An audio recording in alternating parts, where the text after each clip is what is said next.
Have you ever watched a massive semi-truck climb a steep mountain grade and wondered how the driver keeps that heavy rig completely under control? You hear the engine working hard, the gears changing with precision, and the truck slowly but confidently pulling its load up the mountain. Now put that truck next to another rig equipped with an automated transmission. The automatic is constantly searching for the right gear, shifting up and down, and sometimes struggling to maintain momentum on difficult grades. That raises an interesting question. If automatic transmissions are supposed to be easier and more efficient, why are some experienced truckers choosing to go back to the legendary 18-speed manual? For years, the trucking industry moved heavily toward automated manual transmissions, or AMTs. They were easier for new drivers to learn, they promised better fuel efficiency, reduced clutch abuse, and made fleet management simpler. But something interesting is happening. Experienced owner-operators and long-haul drivers are once again showing serious interest in the manual 18-speed. And there are some very good reasons why. The Eaton Fuller 18-speed became one of the most recognizable transmissions in American trucking. For decades, it was the standard choice for serious heavy-duty work. Kenworth, Peterbilt, Freightliner, Mack, and other manufacturers offered trucks equipped with these transmissions. Back then, knowing how to operate an 18-speed was not considered a special talent. And ironically, there was a time when that long hood was a serious disadvantage. When caboovers ruled America. From roughly the 1940s through the 1970s, caboovers were incredibly popular in the United States. But the reason wasn't simply because truckers loved the design. It was because of the rules. Back then, federal regulations limited the overall length of the truck and trailer combination. That meant every foot mattered. If a conventional truck used a large portion of the legal length for its hood and engine compartment, there was less room available for the trailer. For a trucking company hauling freight, losing valuable trailer space could directly affect profits.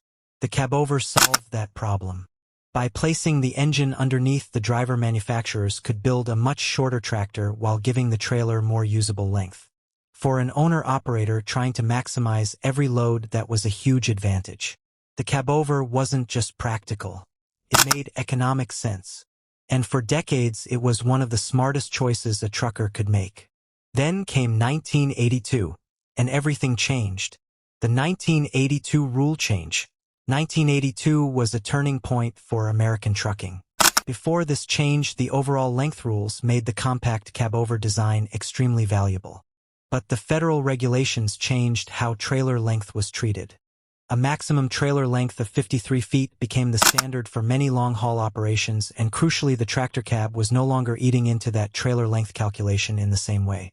That completely changed the economics. Suddenly, manufacturers could build a long-nosed conventional truck with a large, comfortable cab while still pulling a full-length trailer. Truckers no longer had to choose between cargo capacity and a spacious tractor. They could have both. And once that happened, the biggest reason for choosing a cabover disappeared. Why didn't manufacturers just build better caboovers? This raises an interesting question. If caboovers were too cramped and uncomfortable, why didn't manufacturers simply make them bigger? The problem was that some disadvantages were built into the basic design. Noise and vibration. On a conventional truck, the engine sits in front of the driver. The hood firewall and physical distance help separate the driver from the massive diesel engine. In a cabover, the engine is directly underneath you. Engine noise and vibration can travel directly into the cab. For someone driving for 10 or 12 hours, that can make a noticeable difference. And when the same truck becomes your bedroom at night, vibration and engine noise become even more important. Ride quality. Caboovers also tend to have a more compact wheelbase. That compact design is excellent for maneuverability, but over thousands of highway miles, a longer wheelbase can provide a smoother and more stable ride. American trucking involves enormous distances. Drivers can spend days crossing multiple states. Over those distances, even small differences in ride quality can become significant. Getting in and out. Another issue is cab height. Because the cab sits over the engine, the driver is positioned relatively high above the ground. Getting into a cabover means climbing several steps. Do that repeatedly at fuel stations, truck stops, loading docks, and rest areas, and the constant climbing can become tiring. A conventional truck also sits high, but the entry arrangement is generally more convenient for many drivers. Engine access. Then there is maintenance. On a conventional truck you open the hood and the engine is right in front of you. On a cabover, accessing the engine usually means tilting the entire cab forward. That can provide excellent engine access once the cab is tilted, but preparing the truck for service can be more involved. Anything loose inside the cab needs to be secured before the cab moves. For a working truck, especially one being repaired on the road, simplicity matters. The American trucking lifestyle.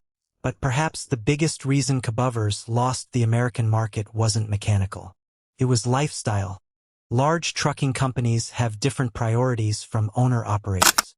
A fleet manager might care about standardization, driver training, fuel consumption, maintenance schedules, and minimizing operational complexity.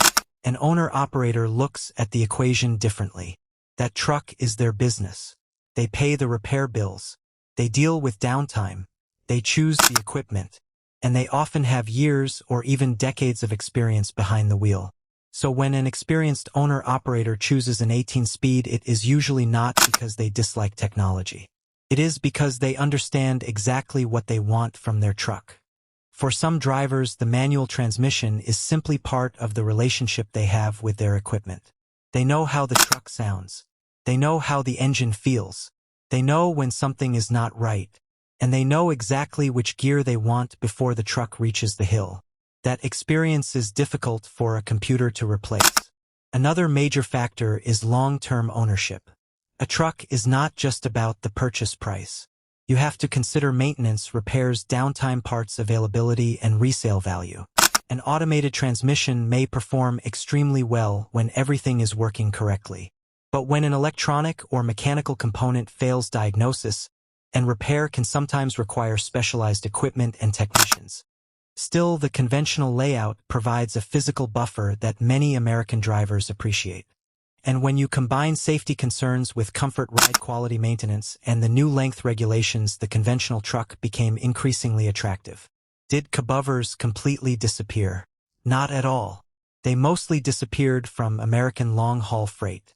Look around cities and you will still find cabovers everywhere. Garbage trucks, fire trucks, delivery trucks, tow trucks, concrete mixers, urban work trucks. Why? Because the advantages of a cabover become extremely useful in tight environments. The shorter overall length makes maneuvering easier. The driver gets excellent forward visibility. There is no long hood blocking the view directly in front. That can be extremely valuable when navigating narrow streets, crowded loading areas, and busy city environments. So the cabover wasn't a bad design. It simply became less suitable for America's long-haul trucking environment. Why Europe still loves cabovers. And this is where the story gets really interesting. Cabovers didn't disappear everywhere. In Europe and much of Asia, they remain extremely common. Modern commercial driving schools increasingly focus on automatic-equipped trucks. That means many new drivers enter the industry without ever learning how to properly operate an 18-speed. This creates an interesting problem. Imagine a future where companies and owner-operators want manual trucks, but there are fewer drivers capable of driving them. The technology survives. The knowledge disappears.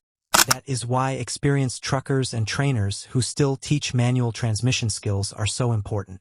The 18-speed is not just a piece of machinery. It represents a skill that has been passed from one generation of drivers to another. So is the 18-speed really coming back? The answer is complicated. No, the entire trucking industry is not suddenly abandoning automated transmissions. Large fleets will continue using AMTs because they provide major advantages for training, standardization, and everyday operations. But that does not mean the manual transmission is finished. For owner-operators, for mountain haulers, for heavy-duty applications, for experienced drivers who want maximum control, the 18-speed still has a very strong argument. And that is why some buyers are actively searching for trucks equipped with one. The demand may never return to the levels seen decades ago, but the manual transmission has earned something that is difficult to replace. Trust. That's because the reasons behind the American preference aren't only about where the engine sits. They're about comfort, safety, ride quality, packaging, driver expectations, and the entire trucking lifestyle. The real reason America moved on. So why did America abandon the cabover? There wasn't one single reason. The biggest turning point was the change in length regulations. Once the cab no longer had to sacrifice valuable trailer space, the economic advantage of the cabover largely disappeared. Then truckers had a choice. They could have a compact cabover, or they could have a long-nosed truck with a larger, more comfortable living space without giving up trailer capacity. For American long-haul trucking, the choice became obvious. The cabover wasn't defeated because it was a bad truck. It lost because America changed. The roads changed. The regulations changed. The trucking lifestyle changed. And what American drivers wanted changed. Meanwhile, Europe and Asia continued operating under different conditions, so the cabover remained the perfect solution for their needs. And maybe that's the biggest lesson here. There is no single truck design that is perfect for every country. The best truck is the one that matches the roads, regulations, drivers, and job it was built to handle. So what do you think? Could the cabover ever make a serious comeback in American long-haul trucking? Or is the long-nosed truck here to stay? Let me know what you think. And decades of proven performance. For the experienced owner-operator running heavy loads through difficult terrain, those qualities can be worth more than convenience. The 18-speed may never return as the standard transmission for every truck. But calling it outdated would be a mistake, because the drivers who truly understand it are still keeping it alive. And after decades on America's highways, the legendary 18-speed still has something left to say. So what would you choose? An advanced automatic that does the shifting for you, or an 18-speed manual where you control every gear? Let us know what you think in the comments.